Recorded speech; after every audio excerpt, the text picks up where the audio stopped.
Hola, ¿qué tal? Les damos la más cordial bienvenida a Semanario Judicial. Soy Lorena Sánchez Cabrera y tendré el gusto en los próximos minutos de darle cuenta de las sentencias más relevantes de la Suprema Corte en pleno y salas, así como de las decisiones más importantes del Tribunal Electoral y órganos jurisdiccionales federales. Saludo con gusto a Eusiris Rostro, quien nos acompaña en la interpretación en lengua de señas mexicana. Hola, Eusiris. Y es así como iniciamos.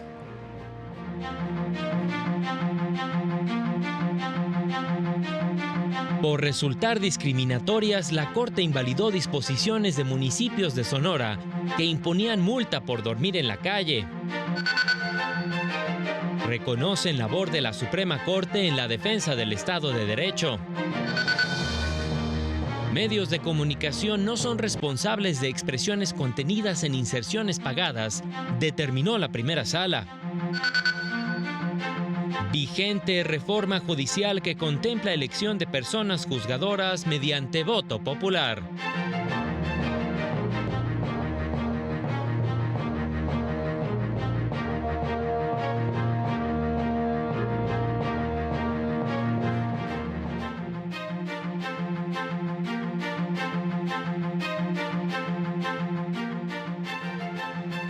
Esta semana el Pleno de la Suprema Corte revisó la constitucionalidad de leyes de ingresos municipales de los estados de Sonora y Tlaxcala.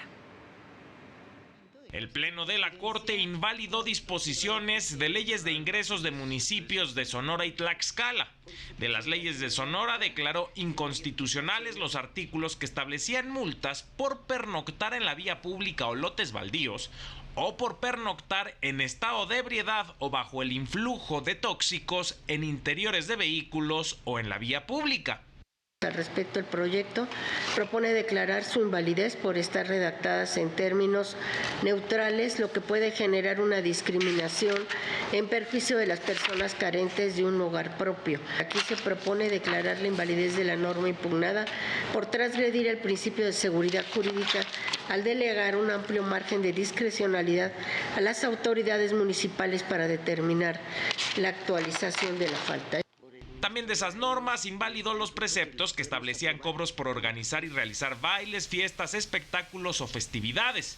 Esto porque vulneraban el derecho a la libertad de reunión, así como los preceptos con multas por cometer faltas que atentaran contra las buenas costumbres, la moral y la libertad sexual, y los que disponían multas por participar en juegos y deportes en la vía pública. De las leyes de 18 municipios de Tlaxcala, invalidó disposiciones con cobros por servicios de reproducción de información no relacionada con el derecho de acceso a la información pública. Para el canal del Poder Judicial de la Federación, Mario López Peña. La International Bar Association reconoció a la Suprema Corte por su impresionante, valiente y generosa actividad en la defensa del Estado de Derecho. La ministra presidenta, Norma Lucía Piña, indicó que recibía con gran honor y gratitud el reconocimiento otorgado a la institución, concebido para dar la máxima visibilidad a aquellas entidades y personas que realizan una aportación especialmente positiva en ese ámbito, como es el caso de la Suprema Corte.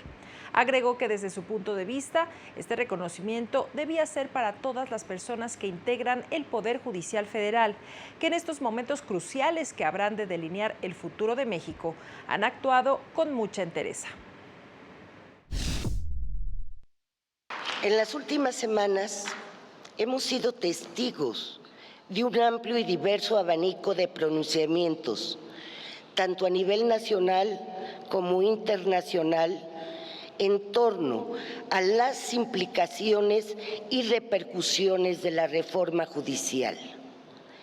Estas voces, provenientes de distintos sectores y con diferentes perspectivas, han enriquecido el debate público, subrayando la trascendencia de este proceso y la necesidad de un análisis profundo sobre el impacto de la reforma en la impartición de justicia y sobre todo en los derechos de las personas.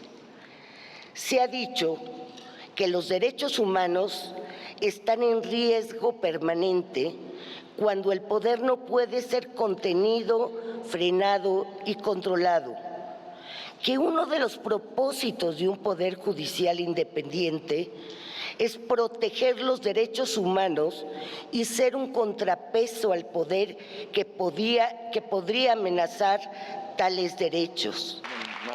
Señaló que la sociedad mexicana ha dado cuenta cómo la Suprema Corte con sus sentencias ha protegido derechos y libertades, concentrándose en la preservación de los derechos de las personas y grupos.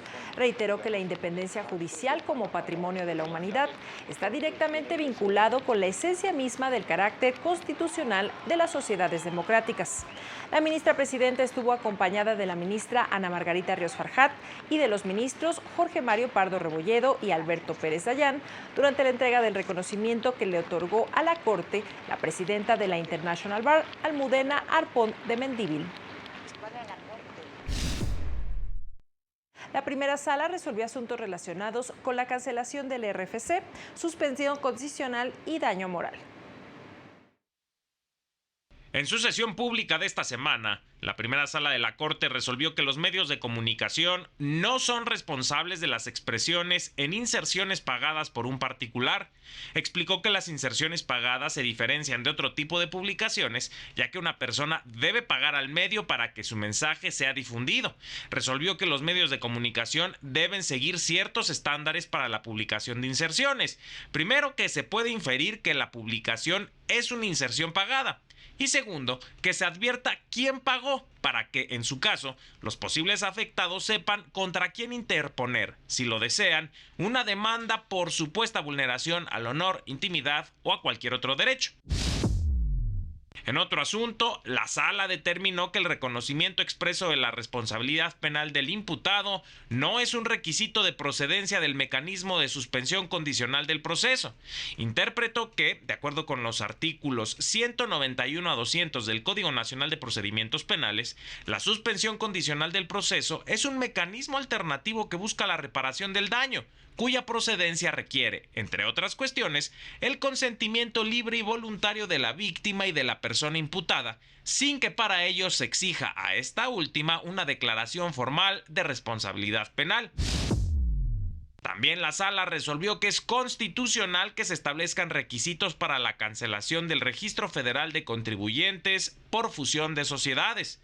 Estableció que el requisito consistente en que la empresa fusionante que solicite la cancelación de su RFC no se encuentra en el listado de empresas que facturan operaciones simuladas es acorde al principio de seguridad jurídica y, por tanto, constitucional.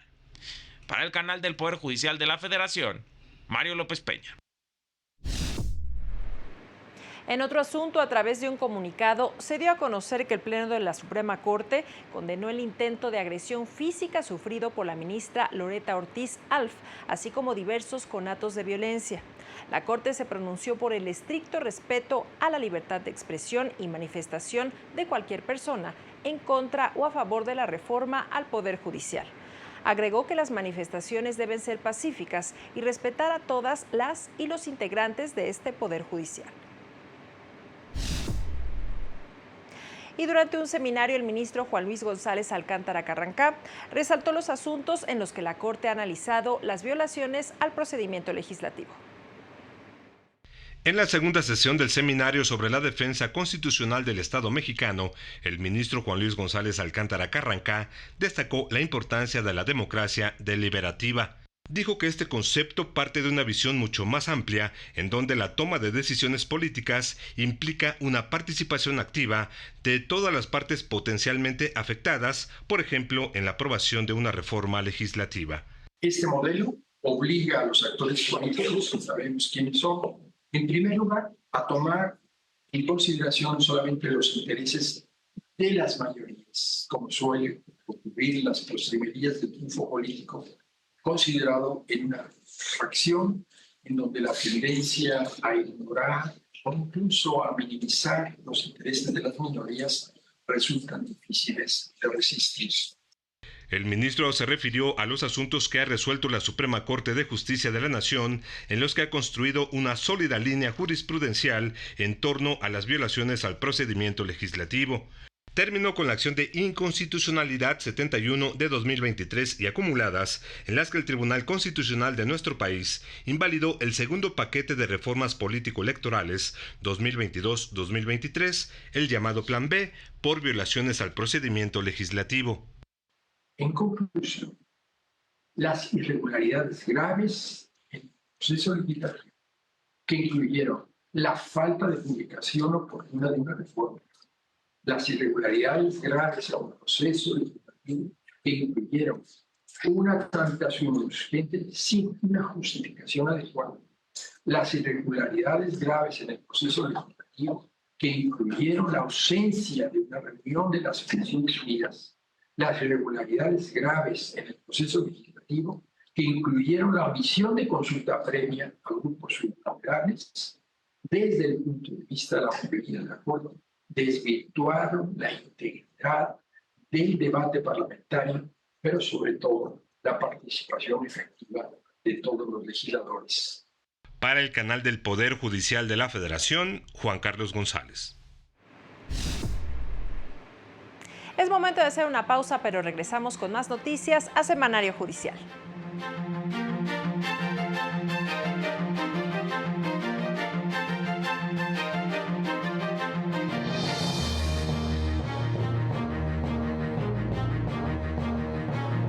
Al regresar, reforma judicial afectará el derecho de acceso a la justicia.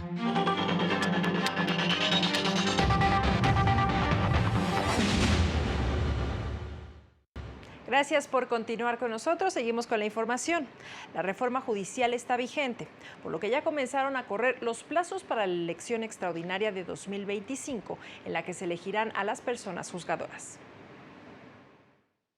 Con la entrada en vigor de la reforma constitucional al Poder Judicial, comenzó este lunes el proceso electoral extraordinario 2024-2025 para elegir por voto popular a las 9 ministras y ministros que integrarán la Suprema Corte, las 2 magistraturas vacantes de la Sala Superior y a las 15 magistradas y magistrados de las salas regionales del Tribunal Electoral del Poder Judicial de la Federación. También a los 5 integrantes del nuevo Tribunal de Disciplina Judicial, así como a la mitad de los cargos de magistradas y magistrados de circuito y juezas y jueces de distrito, que en total suman alrededor de 820 personas. La otra mitad de titulares de juzgados y tribunales federales será elegida en la elección ordinaria de 2027. La etapa de preparación de la elección extraordinaria iniciará con la primera sesión que el Consejo General del INE celebre dentro de los 7 días posteriores a la entrada en vigor del decreto, es decir, el próximo lunes 23 de septiembre. Antes del 16 de octubre, el Senado de la República deberá emitir la convocatoria para integrar los listados de las personas candidatas. La jornada electoral se celebrará el domingo 1 de junio de 2025 y podrán participar como observadoras las personas o agrupaciones acreditadas por el INE con restricción para representantes o militantes de partidos políticos. El INE efectuará los cómputos de la elección, publicará los resultados y entregará las constancias de mayoría a las candidaturas que obtengan el mayor número de votos, asignando los cargos de forma alterna entre mujeres y hombres. El INE también declarará la validez que corresponda para cada elección y enviará sus resultados a la Sala Superior del Tribunal Electoral o al Pleno de la Suprema Corte de Justicia de la Nación para el caso de magistraturas electorales, a fin de resolver las impugnaciones presentadas en el proceso a más tardar el 28 de agosto de 2025. Las personas que resulten electas tomarán protesta de su encargo ante el Senado el 1 de septiembre de 2025. Además, el nuevo órgano de administración judicial adscribirá a las personas electas al órgano judicial que corresponda a más tardar el 15 de septiembre de 2025. El Consejo General del Instituto Nacional Electoral podrá emitir los acuerdos que estime necesarios para la organización, desarrollo, cómputo, vigilancia y fiscalización del proceso electoral extraordinario del próximo año. Para el canal del Poder Judicial de la Federación, Juan Carlos González. En el marco de la reanudación del trabajo jurisdiccional en la Corte, trabajadoras y trabajadores del Poder Judicial demandaron suspender los efectos de la reforma judicial. Somos 3 poderes y este no se vende. Somos 3 poderes y este no se vende. No porque ya se haya aprobado una reforma, nos vamos a decaer.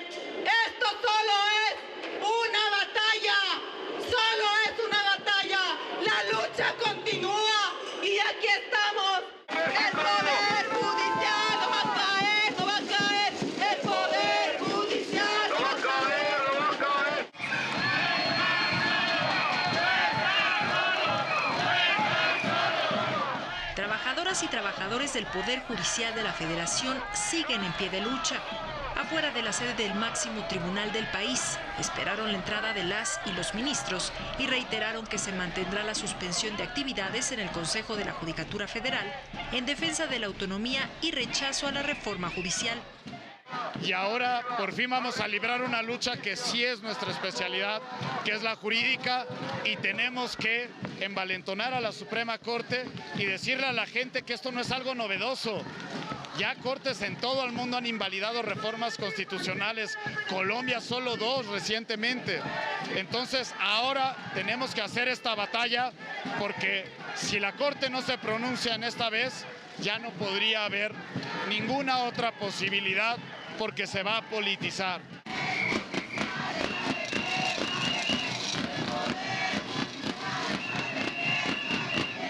Hicieron un llamado firme a evitar la división social e insistieron en la necesidad de abrir el diálogo entre las instancias de gobierno. No estamos en una lucha polarizada, sino ni queremos generar un enfrentamiento entre poderes constitucionales. Lo que queremos es un diálogo y ahora mismo tenemos la esperanza de que haya las condiciones con la nueva presidencia de que esto se materialice. Que por favor no crean todo, por favor, eso es bien importante, no crean todo lo que dice el presidente, investíguenlo, todo, cuestiónense absolutamente todo, hasta lo que yo digo, cuestiónenlo, ¿no? Investiguen, ¿por qué estoy diciendo esto? ¿Por qué estoy aquí, no? No solamente lo que digan de que sueldos y cuestiones, no es eso, es por México. Destacaron que si bien gracias a esta lucha, hoy la sociedad ya sabe quién es el Poder Judicial de la Federación, reconocieron que aún hay trabajo por hacer. El gran aprendizaje de esto es habernos sacudido y mostrarnos que la justicia tiene que ser más cercana, más empática, que la justicia tiene que ser percibida como algo útil para las personas. Lamentablemente muchas de las personas que ahora nos atacan es porque no saben lo que hacemos. Entonces el mensaje para todas y todos es un mensaje de resiliencia, es un mensaje de compromiso. Paralelamente, trabajadoras y trabajadores realizaron también una protesta pacífica en la oficina del Alto Comisionado de Derechos Humanos de la ONU en Polanco, en la Ciudad de México. Y en más sobre este tema, magistrados y magistradas hicieron un llamado a que durante la discusión de las leyes secundarias de la reforma judicial se tome en cuenta la carrera judicial. Con la aprobación de la reforma al Poder Judicial, será indispensable endurecer los requisitos en la legislación secundaria y considerar la carrera judicial para quienes aspiren al cargo de juzgador. Lo anterior como una medida para mitigar los efectos adversos de la reforma. Y que se endurezcan los requisitos, porque tal como están previstos en la Constitución, pues de alguna manera no permiten que exista esta profesionalización. A mí me sigue preocupando, independientemente de que fueran personas de carrera judicial quienes eventualmente ocuparon los cargos, el sistema de popularidad. Es un sistema en el que yo reiteradamente he sostenido no creo, porque me parece que un juez no debe ser popular. Me parece que va a haber una influencia importante de distintos sectores. Durante un diálogo organizado por la Escuela Federal de Formación Judicial, magistrados advirtieron del riesgo de cooptación del Poder Judicial en lo que llamaron un golpe de Estado técnico. Una reforma que inicia con base en mentiras, en falsedades, en un propósito que es oculto porque, el planteamiento es el reemplazo de la totalidad de los juzgadores en el país con una finalidad, me parece, de cooptar, de reemplazar. Y eso se traduce en un golpe técnico, en un golpe de Estado técnico a final de cuentas. Me gustaría que no fuera esa la realidad, pero me parece que es lamentablemente cierta. Pusieron énfasis en el transitorio 11º del dictamen, que establece que la autoridad jurisdiccional deberá atenerse a la literalidad del decreto y no habrá lugar a interpretaciones análogas o extensivas que pretendan inaplicar, suspender o hacer nugatorios los términos o su vigencia, ya sea de manera total o parcial. En ese sentido, anunciaron que próximamente abrirán espacios de diálogo sobre control constitucional de reformas constitucionales. el magistrado de circuito Froilán Muñoz Alvarado informó que a nombre de magistrados de circuito, juezas y jueces de distrito del Poder Judicial de la Federación, se presentó una controversia ante la Suprema Corte contra el decreto de reforma judicial publicado en el Diario Oficial de la Federación. Se pide la suspensión de la reforma constitucional conforme al artículo 11 de la Ley Orgánica del Poder Judicial de la Federación, pues consideran que se trata de un acto que desmantela a uno de los poderes constituidos y atenta contra la independencia judicial. El escrito fue recibido en la Oficialía de Partes del Máximo Tribunal y turnado a la ponencia del ministro Juan Luis González Alcántara Carrancá. La titular de la Defensoría Pública advirtió sobre los obstáculos que la reforma judicial representará para la defensa de los derechos humanos y el acceso a la justicia. La directora del Instituto Federal de Defensoría Pública, magistrada Taisia Cruz Parcero, advirtió sobre el derrumbe institucional que se avecina con la reforma judicial. Al encabezar el Encuentro Nacional de Discapacidad 2024 en el Instituto de Investigaciones Jurídicas de la UNAM, indicó: los retos para el acceso a la justicia de concretarse la tan cuestionada reforma judicial serán mayores. Desde la Defensoría Pública reiteramos la enorme preocupación que nos genera el derrumbe institucional en puerta. Señaló que ahora, como defensores de derechos humanos, tal vez les toque recomenzar caminos y obstáculos que se pensaban ya superados.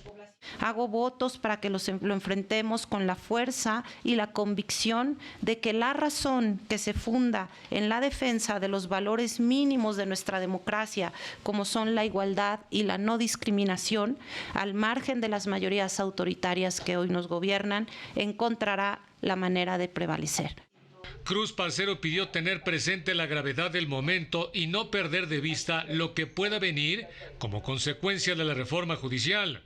Por otra parte, María Fernanda Pincus Aguilar, subdirectora general para el fortalecimiento de los derechos humanos de la Suprema Corte de Justicia de la Nación, acusó que se habla del modelo social de personas con discapacidad, pero que aún falta mucho para aterrizarlo en lo material.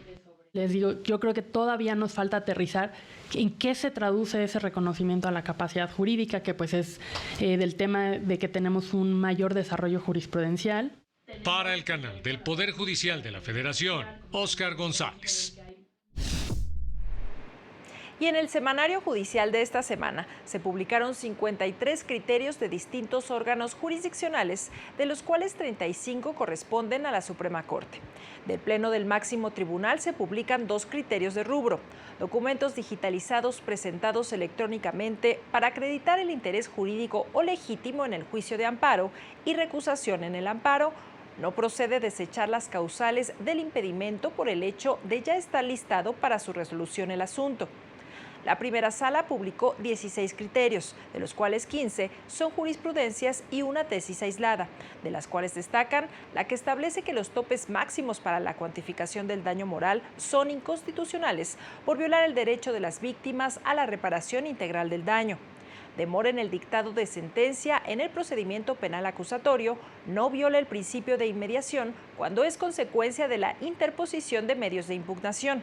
Y compensación económica por disolución del matrimonio o concubinato puede ser reclamada por el cónyuge que se ha dedicado al cuidado del hogar y de los hijos o hijas con independencia de su género. Por su parte, la segunda sala publicó 17 criterios, de los cuales 16 son jurisprudencias y una tesis aislada, entre los que destacan pensión por cesantía en edad avanzada, su cuantía debe actualizarse anualmente conforme a la inflación.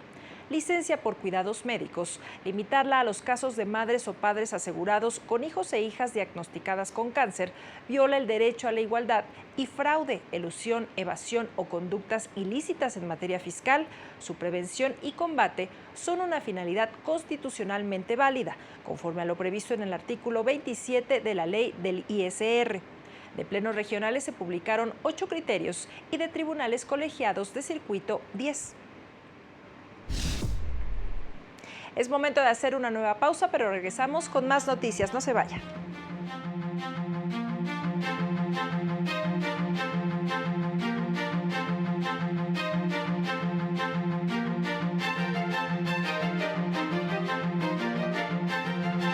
Más adelante, el Tribunal Electoral confirma resultado de la elección de gobernador en Guanajuato.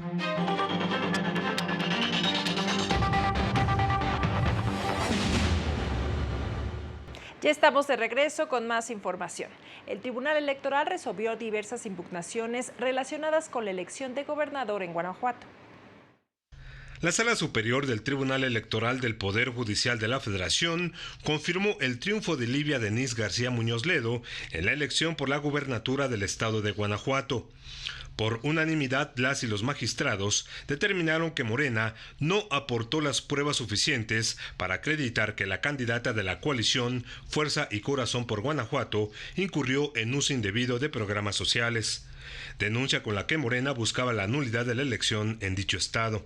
En el caso, considero que el tribunal local valoró debidamente las pruebas que obran en el expediente y concluyó que no se acreditó la irregularidad relativa a una incorrecta valoración probatoria respecto a la supuesta entrega masiva de la tarjeta rosa, así como el condicionamiento el voto hacia las personas beneficiarias del programa denominado Mujeres Grandeza para favorecer a la candidata hoy ganadora del frente.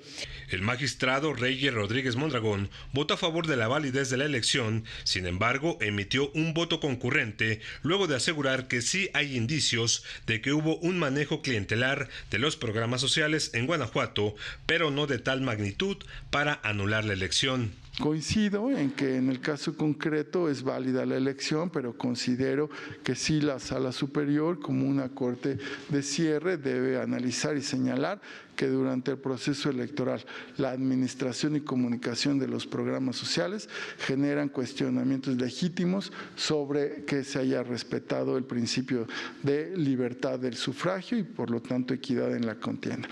En otro asunto, el Tribunal Electoral del Poder Judicial de la Federación validó los resultados en 3 distritos locales de Veracruz que fueron impugnados por el PRI para buscar su nulidad como parte de la elección para la gubernatura del estado, en la que Rocío Nale García, de la coalición Sigamos Haciendo Historia, obtuvo el triunfo. Para el canal del Poder Judicial de la Federación, Juan Carlos González. La Comisión Temporal para el Seguimiento de los Procesos Electorales Locales 2024-2025 del INE aprobó los primeros acuerdos relacionados con las elecciones en las que se elegirán a las autoridades de 39 municipios de Durango, así como en 212 municipios de Veracruz. Además, indicó que se harán los ajustes correspondientes ante la concurrencia de esta jornada electoral con la elección de jueces, magistrados y ministros del Poder Judicial. El INE dio a conocer que este lunes 23 de septiembre será cuando se ponga en marcha el proceso electoral extraordinario del Poder Judicial, en el que se renovará la totalidad de la Suprema Corte, entre otros cargos. Es así como llegamos al final de este semanario judicial, como siempre agradeciendo su compañía e invitándole a mantenerse aquí en la señal del canal del Poder Judicial de la Federación. Este lunes sigue la sesión del Pleno de la Suprema Corte. En esta ocasión tienen previsto analizar y resolver una acción y una controversia constitucional, recursos en los que se pide invalidar el decreto por el que se expidió el presupuesto de egresos del Estado de Yucatán y la asignación presupuestal para 2024 del Instituto Morelense de Información Pública y Estadística. Soy Lorena Sánchez Cabrera y a nombre de todo este equipo le deseamos que siga disfrutando su fin de semana. Hasta pronto.